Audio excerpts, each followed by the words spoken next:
สวัสดีจ้าพี่น้องนี่มือนี่ยายนกมาใส่เบ็ดอีกแล้วจ้าแต่ว่ามือนี่ใส่เป็นเหยื่อนี่เด้อจ้าเหยื่อลูกหวกพ่อใหญ่แล้วซื้อหวกกับลูกกบนะจ้านี่โอ้เนี่ยเห็นปะน้องพี่น้องหวกจ้าหวกเด้อจ้าใส่เป็นเหยื่อลูกหวกแบบนี้จ้าเมื่อนี้ฝนตกแห้งพี่น้องเอ้ยตอนกลางเว้นน่ะแม่ฝนตกแห้งเบิ่งแน่น้ำหลากน้ำหลายคักพายุเข้ามื้อเช้านี่จ้าพี่น้องไปนำพ่อใหญ่เราไปก่อนว่าสิได้บ่นะจ๊ะพี่น้องติดตามกันมาเลยค่ะพี่น้องน้ำหลายน้ำหลายน้ำหลากคักพี่น้องเอ้ยพ่อใหญ่เราว่าได้เบิ่งเห็นปลาไหลว่าซั่นนี่ปกติแล้วเฮาสิใส่ตามคันนาเนาะคันนามันก็บ่มีน้ำเบิ่งแหน่พี่น้องน้ำพุ่นน่ะไปจังสิเลยจ้ะตอนกลางเว้นพ่อใหญ่เราก็มาใส่ไว้แล้วนะคะบาดที่นี่ก็ยามไปแล้วรอบนึงก็ขึ้นมากินข้าวบัดนี้ก็นี่พี่น้องน้ำหลายก็ออกมายามอีกเทื่อนึงจ้า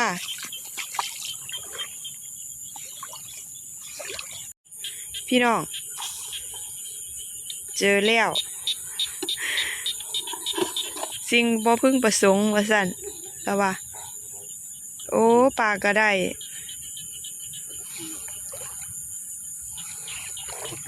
ปลาตะเพียนว่าซั่นพี่น้องนี่เด้ตัวแรกปลาตะเพียนจ้ะเอานี่เจ้าของถือนี่เปิดตรงนี้ปลาตะเพียนตัวแรกจ้าหมานแล้วจ้ะพี่น้องหมานรอบแรกหมานแล้วพ่อใหญ่เราสิเอาเหยื่อใส่ก่อนมันเบิดหลักก็ใส่เหยื่อต่อไปเป็นเหยื่อลูกหวกเด้อจ้ามื้อนี้ใส่เหยื่อหวกเอ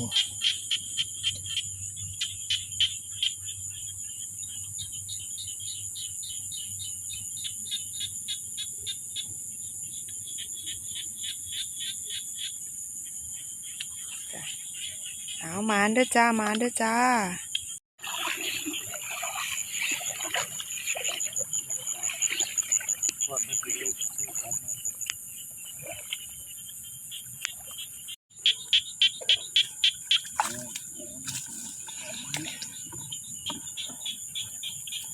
หมานอีกแล้วจ้าใส่ด้วย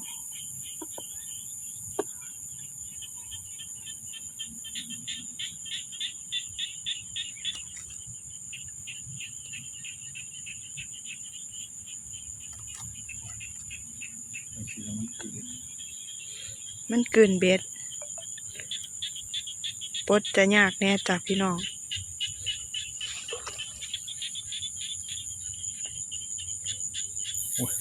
ลงลงไปมันคืนเบ็ด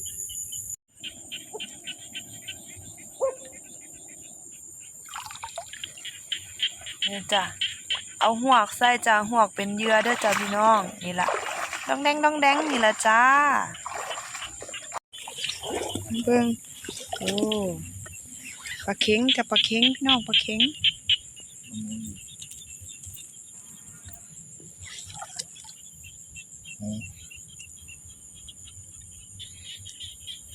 ปลาเข็งจ้าน้องฝนตกหลายจนน้ำท่วมเข้าเรือแต่ปลายมึงเนี่ยเบิ่งก็มาใส่เบ็ดคือเก่าจ้ะ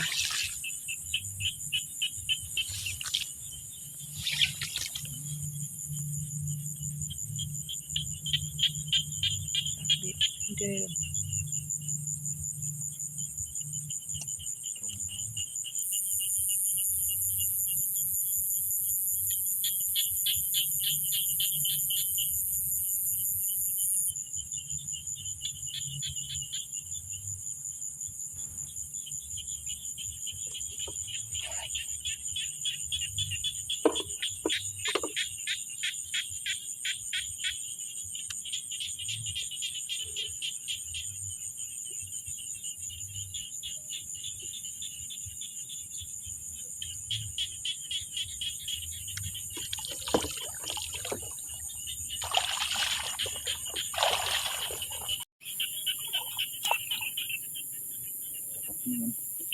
ปลาตะเพียนปลาตะเพียนจ้า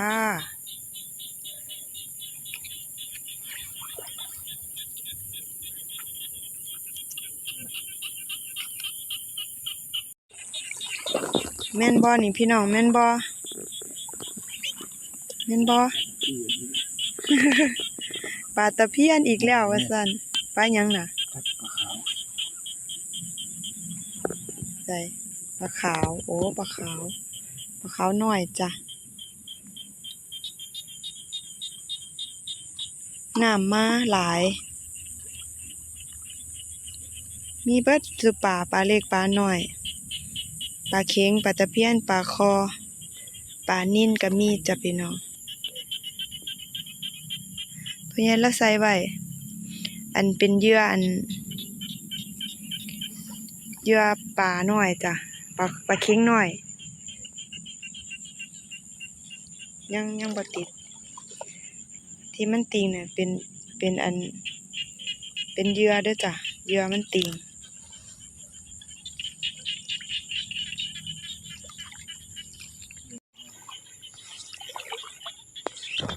เฮ้ยพี่น้องเบิ่งพี่น้องเอาจักสิเอาเบ็ดได้บัดนี้พี่น้องเอ้ยเบิ่งแหน่นั่นนะแม่นบ่เฮ้ยหมานจ้ะหมาน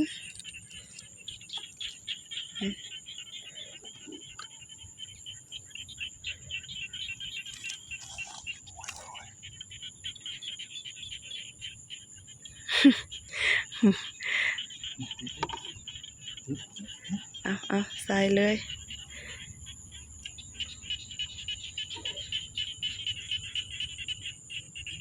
โอ้เกินแล้วครับ ปลากระกืนเลิกคุดโตได้พี่น้อง ตายแล้ว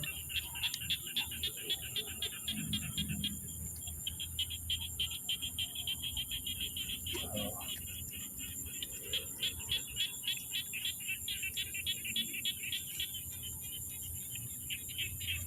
บบรรยากาศอยู่ทงไฮทงหน้าเสียงกบเสียงเขียดนี่จ้ะฝนตกปล่อย อ่ะเอายากแน่จักหน่อยจ้ะเพราะว่ามันกืนเบ็ดว่าซั่น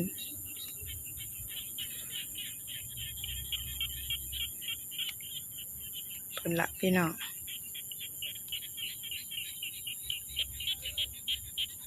เอา ตายกัน รุ่นไปน้ำกันอย่างทั้งคุณน่ะเพิ่งพี่น้องได้ยินเสียงเอาเข้ามาเบิ่งไหมได้ยินเสียงตัวปุ่นไหมเบ็ดผู้ใหญ่ระวางไว้วางผุนได้ยินเสียงว่าซั่นเดี๋ยวพี่น้องไปเบิ่งก่อนว่ามันแม่นบ่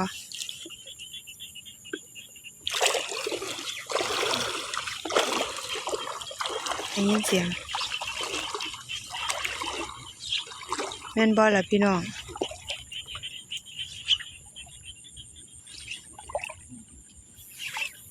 แม่นหยังล่ะยังอยู่พี่น้องยังอยู่รุ่นโอ้ตัวใหญ่เติบ โอ้ อุ้ยเฉพาะเพิ่นได้ยินเสียงมันดังยายนกก็รุ่นไปนำได้อเดี๋ยวนี้พี่น้อง โห โอ้ยหมานจ้ะหมานเด้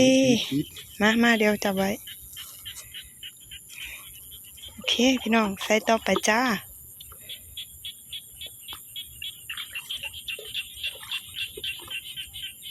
เดี๋ยวก็ใส่ต่อจ้ะใส่เป็นเหยื่อหวกกบหน่อยจ้ะมีรุ่นอีกแล้วจ้ะพี่น้องมีรุ่นอีกแล้วอุ้ยโอ้เอานี่กินปลาเค็ง โอ้ ครับไปดู ท้องปองเลยเพราะว่าตอนกลางเว้นพ่อใหญ่เล่าเอาปลาเค็งน้อยมาใส่ค่ะตรงนี้นะท้องปองเอาจับ ปลามันก็กินเลิกเลยจ้ะมันกลืนเบ็ดเพิ่นว่า กินปลาเค็ง เพราะว่ามันกินปลาเค็งพร้อม แต่ว่า อันตอนกลางเว้นนี่ตายหลายตัวแล้วเด้พี่น้องอันที่พ่อใหญ่เล่ายามไปนี่ค่ะ เพราะว่าหยังเพราะว่ามันกินปลาน้อยบัดที่นี่ละปลดเบ็ดบ่ได้ก็เลยต้องได้แบบนี้แหละจ้ะพี่น้องอันนี้เหยื่อเบิดจ้ะบ่ได้เลยพี่น้องต้องใส่ต่อมายามแล้วบ่ได้จ้ะ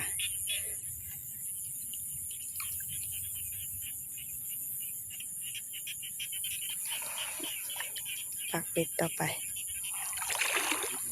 น้ำหลายแห้งจ้ะพี่น้องนี่เครื่องแข้งพุ่นละนะจ๊ะ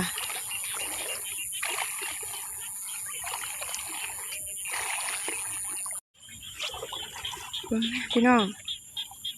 เบ็ดโกงซ้ำใดเนี่ยโอ้ โอ้ ลุด รุด ลุด โอ้ ลุดใส่อันคู่เหยื่อพอดีเลยพี่น้องโอ้ เกือบ หมานจ้าหมานเกือบบ่ได้มาสากกว่านี้กับคือลุดเลยจ้ะเอาใส่ต่อจ้าปักเหยื่อต่อไปนี่ปักเหยื่อเป็นหวกจ้ะลูกกบนะปักต่อไปไปเดี๋ยวมาลุ้นกันไหมจ้ะ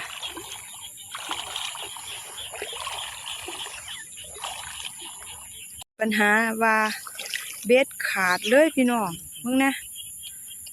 เบ็ดแม้กระทั่งเบ็ดกับบ่เหลือ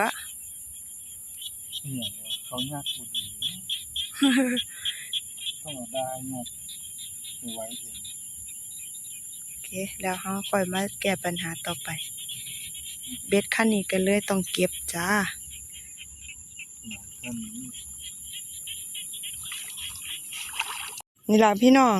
อันยำเบ็ดไปเที่ยวกลับไปกลับมาบานี้หมอแบตเตอรี่ยายนกก็สิเบิดแล้วจ้ะ